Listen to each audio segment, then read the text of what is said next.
Donuts. I got donuts. I got... Donut? What's a donut? Donuts. It looks wrong, but it is so right. Oh, yeah. And we are live for another episode of Duff and Donuts. I am Kia, not Keith, and I'm here today with my lovely wife, B. So, we just got done watching episode 8, The Telltale Head, which is apparently an iconic Simpsons episode.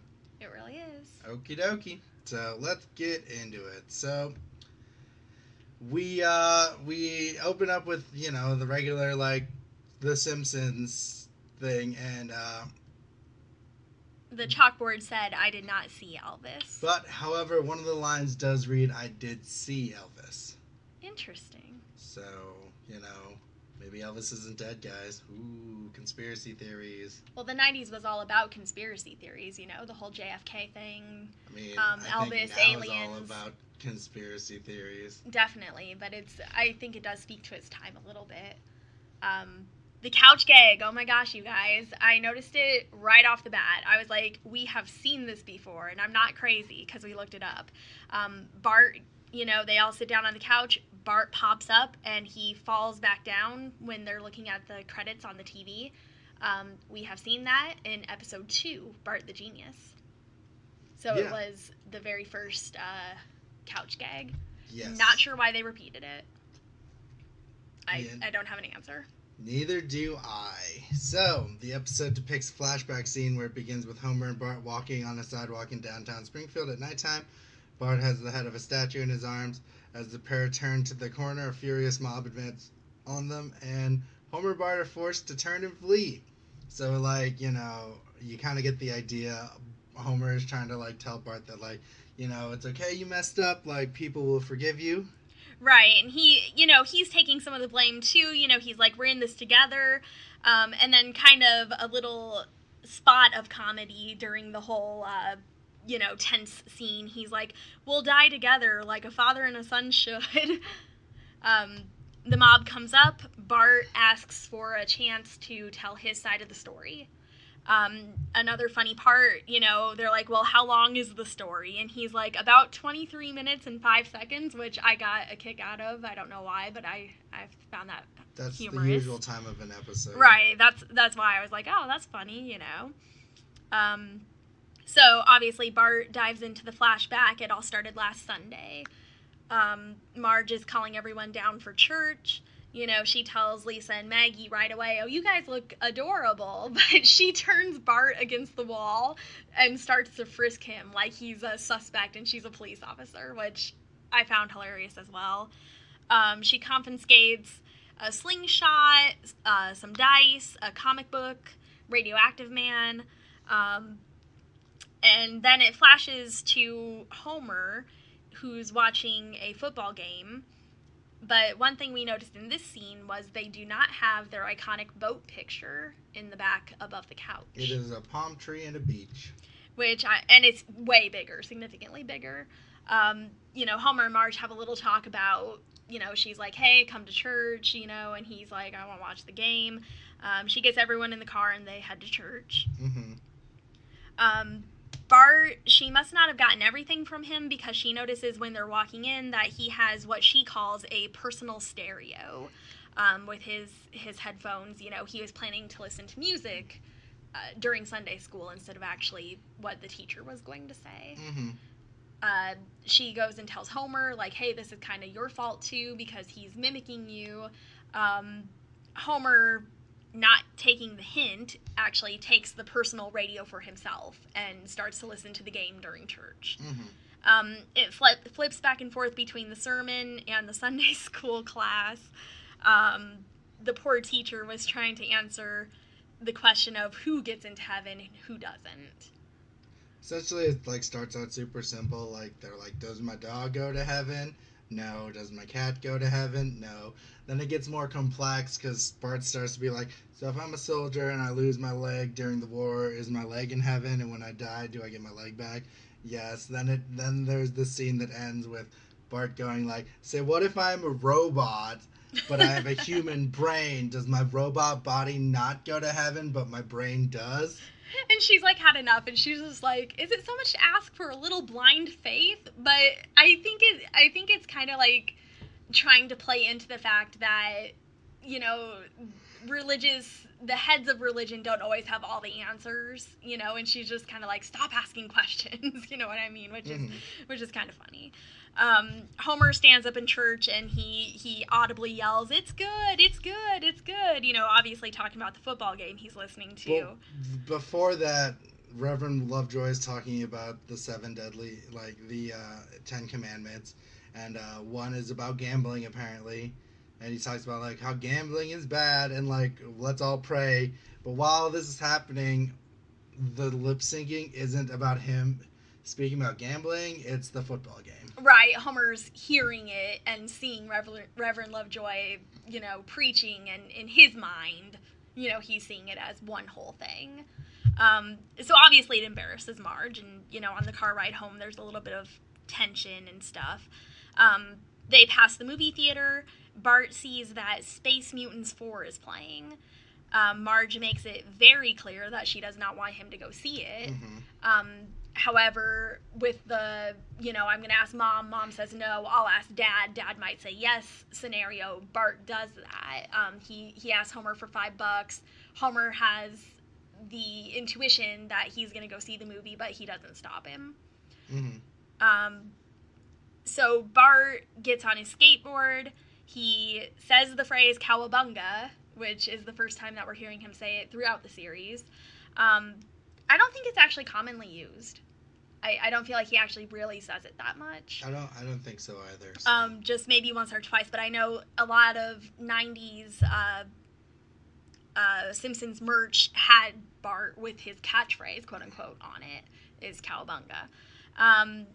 Anyways, this is the first time that we're introduced to Jimbo, Kearney, and Dolph. Which, although Dolph will not be named until season 4. Ooh, that's interesting. Yeah. There's, you know, they see him skating by. They ask him what he's up to. They tell him that they're sneaking in to see the movie. Now, Bart knows it's wrong. And up to this point, all the mischief that he's gotten in these last few episodes, I feel have been kind of like innocent mischief. You know, not really, he really hasn't done anything that bad yet. You know, like he cheated on the test, you know, he makes noises at the opera, that kind of thing. But really, for the most part, I would say that this is the first time he gets roped into actually really bad kid activities. You know, he plainly asked them if it's stealing. They said yes. He still does it, you know, just because he wants, you know, the peer pressure. He's, you know. They get caught and kicked out of the movie theater, so then we see a little bit about what they do after that. So they go to the Quickie Mart, and like where Bart just thinks he's just getting smoothies, slushies, squishies. They're stealing while this is all happening, and he doesn't realize it. No, he's very oblivious to the fact. That is correct. Because apparently it has not crossed his mind yet to steal anything or to, you know, do the bad things that they do. After they get their squishies, they go and they see the statue in the middle of town, Jebediah Springfield. As we find out, he's the town's founder. He built the first hospital. He wrestled a bear to death, you know, which Bart points out as everyone else is throwing rocks at the statue. But then he goes and throws a rock at the statue. Yep, he gets peer pressured into it. And then we see the stereotypical shop owner, like, wagging his fist. Mr. Dandy. Mr. Dandy. He has a candy shop, is it? Yep. Yeah, he wags his fist at them in the air, you know, hey, stop that, you know, just the typical adult yelling at kids, waving their fist, you know. Yep. They all run away, and then they look at clouds, which I think is kind of funny because they're supposed to be like these bad boys, and they're like looking at clouds. But they kind of keep with their reputation because they're like, oh, that one's a cherry bomb. And then it gets progressively worse. That's a bus on fire. Yeah, like, with kids screaming. a guy with a switchblade stuck in his back. So, like, they're looking at clouds, which is kind of like a wimpy, philosophical thing to do, but they're, like, seeing, you know, scary, crazy stuff. But Bart says he sees the statue of Jebediah Springfield without his head. Mm-hmm. That sparks the conversation. You know, the bullies are like, oh, yeah, that would really cheese people off if someone did that in real life. And, you know, Bart, again, is like, hey, that wouldn't be cool because, you know, he's still the founder of the town. And they're, like, teasing him, you know, oh, he's your boyfriend. We forgot how much you love Jebediah, you know. So the peer pressure is real here, you know, and Bart leaves because they're like, oh, I thought you were cool, you know. So he goes home. Mm-hmm. And he tries to talk to Homer about it. He asks him, you know, how important is it to be popular? And Homer starts off with, well, you're not talking about killing anybody, are you? Which is another, you know, funny moment. I thought that was hilarious. And Bart's like, no. And Homer basically tells him, like, hey, it's the most important thing in the world. You know, and Bart's like, even if we're supposed to do something that we know is wrong. And Homer's basically like, a boy without mischief is like a bowling ball without a liquid center, referring to he was looking at a bowling ball magazine trying to see what he should buy with his gambling winnings. Mm-hmm. So obviously that gets in Bart's head. So, like, Bart then disguised himself as a ninja and late at night, which is, again, weirdly bizarre. I didn't understand why the ninja motif, but then at the same time, like, he was trying not to be seen. Right, but at the same time, like, head to toe wearing black. Well, no, what I'm talking about is the background music that's playing is like tense Kyoto Japanese samurai he's stuff. Sneaking out of the house. He's quieting the cat before the cat can yell. You know, he's sneaking out the window. Really, like it's like, and then like instead of like when the hacksaw is shown, it sounds like a samurai sword being unsheathed. Right. So it's like, and then you hear the hacking. I mean, I think they were trying to go for a certain mood with it. Yes. You know what I mean? Like you know, it's entertaining. I feel. I don't know. Mm-hmm. You're not big on it? No, not really. Or you were confused by it? Or? Very confused. I was like, all right, cool. I guess I never questioned it. I was really young when I first saw it, right. So I guess, you know, you just see it and you just accept it for what it is. So the next morning, Bart wakes up in bed with the head of Jebediah Springfield, which is a homage to The Godfather. Yeah, with the horse head in the bed. Did you watch The Godfather? I did not. I know, don't at me, but I've obviously seen enough references to it in pop culture. Yeah. Bart heads downstairs, and he's carrying a huge ass backpack. It's huge. It's heavy. It's making the clank sound when he puts it down. No one had the thought to question whether or not he's doing something bad. During breakfast, they're listening to the radio. Obviously, the news comes out. Someone decapitated the statue. They get upset about it. Bart tries to downplay it. He's like, hey, it's just a statue. And Homer's like, is the Statue of Liberty just a statue? You know, making a bigger deal of it. You know, that Bart obviously doesn't, you know, he wants people to think hey, it's not that big of a deal. But everyone in town is freaking out about it. Right. They do a flash to Moe's Tavern, where I noticed, guys, this is the first time we're seeing Moe with gray hair. Mm-hmm. I think it's still a little darker than what his signature gray hair is, but it is definitely gray opposed to the black that we've seen in the last few ones. I didn't notice. I apologize for not noticing. Was he wearing his pink overalls now, or was he wearing the other ones? The pink ones still. Okay, but his hair was different. Yep. Okay. Then they flash to the retirement home, where Grandpa Simpson's like, I said it before and I'll say it again, hell in a handbasket, referring to the way that the world is going. Then he gets a little cynical and is like, I wish we could chop off that guy's head, you know, whoever did it. I mean, I feel I don't have any pride in any towns I lived in, but legit townies have town pride. If you're proud, if there's something to be proud of. I mean, in your it town. happens. I think it happens a lot whenever we used to live up by a lake, so those people were very proud of we're the lakes. Yeah, we're the cool place to be. We're the cool place to be. We have Arnold's Park. Right. So, during all of this stuff, Bart goes to Jimbo, Curly, and Dolph, and he's Did like, you say Curly? yeah, I did. Kearney. I don't give it. Whatever, the bald Curly. kid who apparently isn't a kid. Oh, yeah, he has a son, but we don't see that yet. Yeah, and he's gonna show them the head. And then they're like, if you really find that guy, I'm gonna pound him. I'm like, you guys break every literally bone in his body. Just said this yesterday. And then she's like, yeah, that's like cloud talk, man. I'm like what? That's just cloud talk. What is cloud talk? Oh, man, I don't know. I feel like that's just an excuse. You know what I mean? Like, I guess they were just like, we were just talking. We didn't really want someone to do it or whatever. Then they ask him what's in the bag. They're the first ones to question this. Mm-hmm.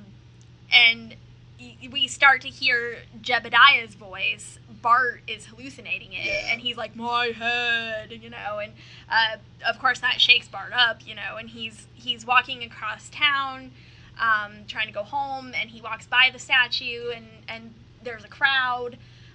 He hears them talking about it. And Mo goes like, Mo's like, that Mr. Burns is like, that boy looks down. He's like, wouldn't you? The head of Jebediah. Yeah, like you don't blame him. Yeah, so everyone's upset about it. Mm-hmm. He sees that, he goes home. Lisa's like, where are you going? And he's like, I'm just going to my room. And she's like, don't you want to watch Krusty? Totally off topic though. Krusty has Sideshow. Is it his first appearance? Yep, and it's the first appearance of Sideshow Bob. And Sideshow Bob looks different. His hair is different. He's fat. Yeah, he's a little chubbier.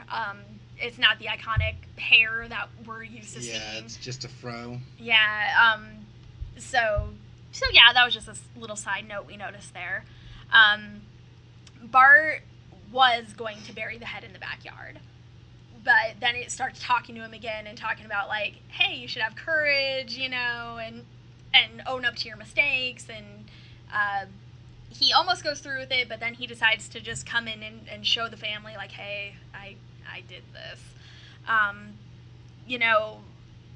Marge, of course, Marge is like, oh my goodness. Homer starts to freak out at him, and he's like, Bart refers back to the conversation they had earlier where he's like, somehow I got it in my head that popularity was the most important thing in the world. Mm-hmm. And then Homer has this oh crap look because he realizes like, oh, I told him, like, as long as he's not going to kill anybody, that, it doesn't hurt to do something that is wrong, basically. Which tells us a little bit why, in the beginning, when we were watching them run through the street, that Homer was like, hey, we're in this together, and, kind of taking his part of the blame for it. That brings us back to the mob scene that we started with, where Bart's ending his story. He asks them for forgiveness, and they say, somehow I don't feel like killing anymore. And the whole mob just ends up forgiving him. Mm-hmm. He puts the head back on the statue, all is well. Homer tells him, like, hey, good job, but most mobs aren't this forgiving. Mm-hmm. Like, kind of, hey, good job this time, but probably try not to do that stuff later, Yeah. So this is the first appearance with Apu. This is the first mention of Jebediah Springfield, and still my favorite thing is where they do the biopic kind of thing. He's like, and he wrestled a bear and killed it, but some historians say the bear killed him. Right. And I never noticed that he was, like, on a dead bear till now. Really? No. Oh. I mean, because that was his thing. Like, I didn't know that. He wrestled a bear with his bare hands. All I know is that Jebediah Springfield episode where he fights George Washington. Right. When Lisa finds out. Spoiler alert that he's a fraud. The layout and the colors of Mo Tavern are quite yet established yet in this episode, so the interior is all red and the entrance door seems to lead to another room and not outside. This is the only one of only 4 episodes of The Simpsons in which Matt Groening is credited as a writer. Really? Mm-hmm. They had a writing team. That's interesting. So he just created it. That's the one thing, like, creators don't usually end up writing. Mm-hmm. They end up getting like the hearsay at the end. Right. They're like, yo, this episode's like not good, don't do it. Well, he voiced them he voiced Homer at the start. Did he? Like when it was on the Tracy Ullman show. Oh, okay, I didn't know that. The title reference is the title of the short story The Telltale Head by Edgar Allan Poe. I knew that from the title. I was like, yeah. One of the very few episodes to have the title on screen. Really? Yep. Huh. The idea of this episode and flashback was originally thought up in the color screening stage of the production. That means like the writing, the coloring up screen. Okay. Like the storyboarding. This episode, Jimbo Jones is voiced by Tracy McNeil, while Duff is voiced by Pamela Hayden. Later episodes would have Hayden to voice Jimbo and McNeil to voice Dolph. That's interesting. I thought... I knew that Jimbo's voice wasn't the same, but I thought it was pretty close. So I assumed it was the same voice actor and that they just kind of tweaked it later.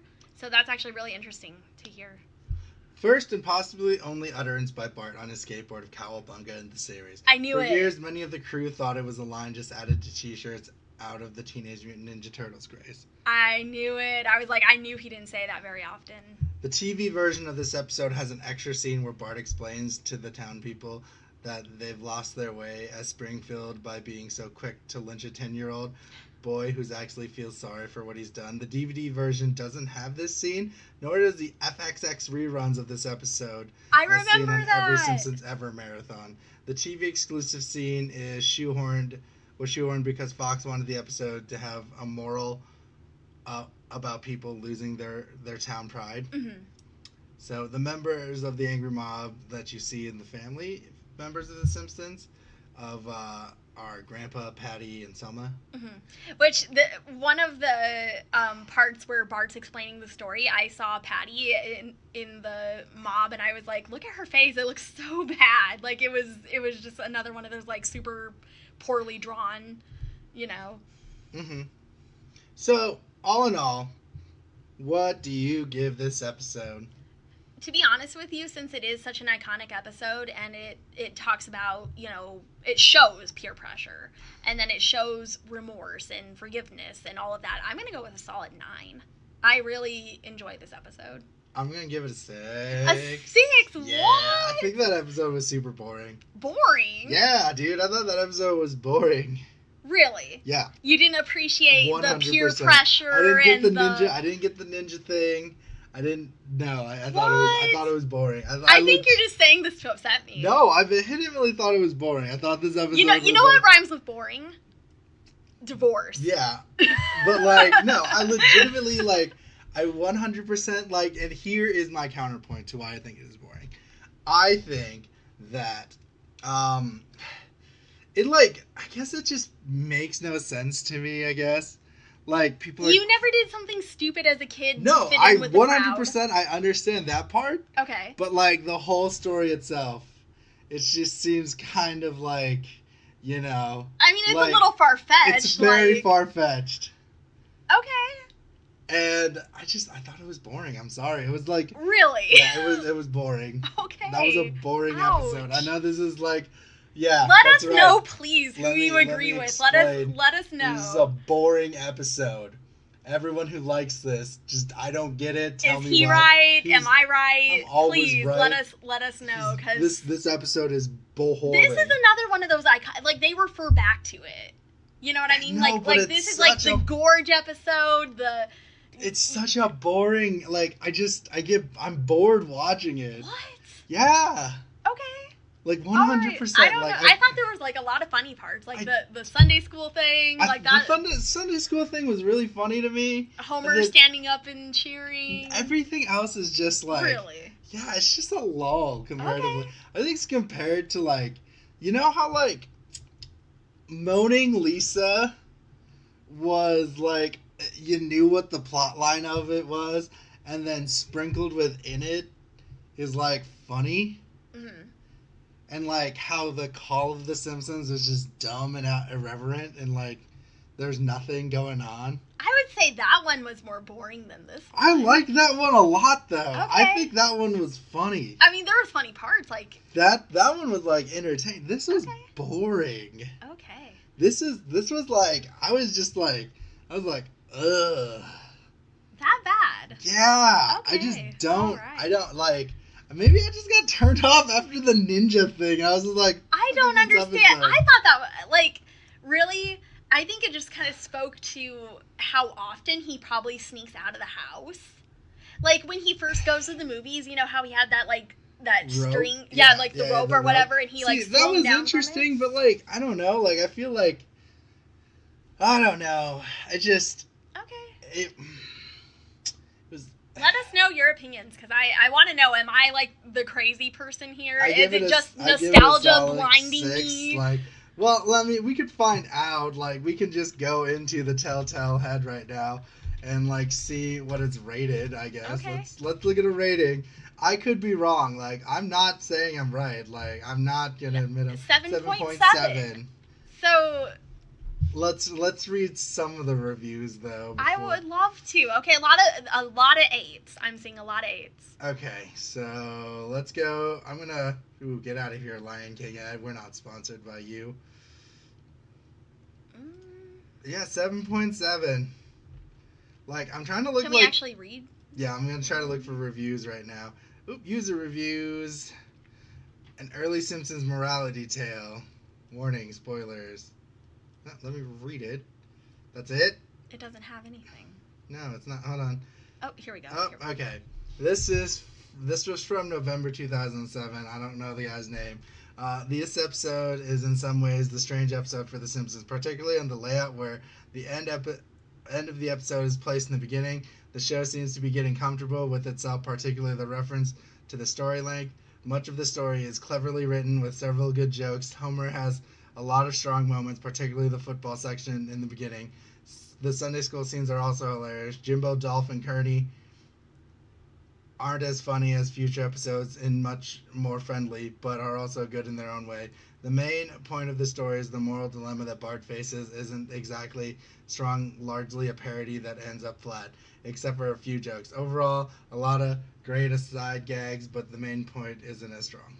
They're more friendly to him because they didn't know him yet. They were introducing themselves. Remember, he's like, Yeah. I'm Jimbo, and he's like, you're the worst kid in school, you know? So, like, he knew Jimbo's reputation, but apparently they had not met at that point. So they were giving him a chance. Okay, the 8th, this is from G-Body, November 8th, 2013. We're on the IGN reviews. Becoming more comfortable. The 8th episode of the first season, A Telltale Head, really shows how much more confident the makers had in this show. The show is really starting to come on in its own, and this episode proves it. We meet some new characters such as 3 bad bullies and the Quickie Mart owner. This guy doesn't know the name. So I think he might know the name, but he's him. Like telling us who they are. Because if he just said Apu, but like someone There's some didn't know funny it. jokes here, and I especially love the scenes that feature Bart and Homer. This episode begins with Bart and Homer running away from an angry mob, and as they are cornered, Bart tells a story about how he was pressured to cut off the head of the founder of the Springfield statue in order to impress some school bullies. Overall, this episode is very good, and a Simpsons classic. Told you. I loved how this episode references Edgar Allan Poe's A Telltale Heart. This is a very amusing episode, and is one of my favorites so far. I rate this 9 out of 10. See, if you go back up, please, to the where we can actually see how many people rated it, this and that. Let's see. Okay. So 30. The highest is 30% rated it. An 8. 8. Then 7%. Then for some reason 10% is the third. Like 10 out of 10 is the third highest rank. Then it goes 9. Then it goes 6. So overall, though, the average is 6 and higher. The average is 8. Yeah, I mean the average is 8, but like the majority. Yeah, well, technically the average is 7.7 when you add it all together. Right. So I mean, only a few people gave it like 6 and below, and I guess you're one of those people. I know I had a tone when I said that. I'm sorry. I apologize. That's fine.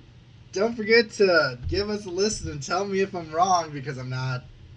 I mean, you know, or you could tell him he is wrong, because he is. Tune in next time to figure out if we got divorced. I'm here with my new co-host.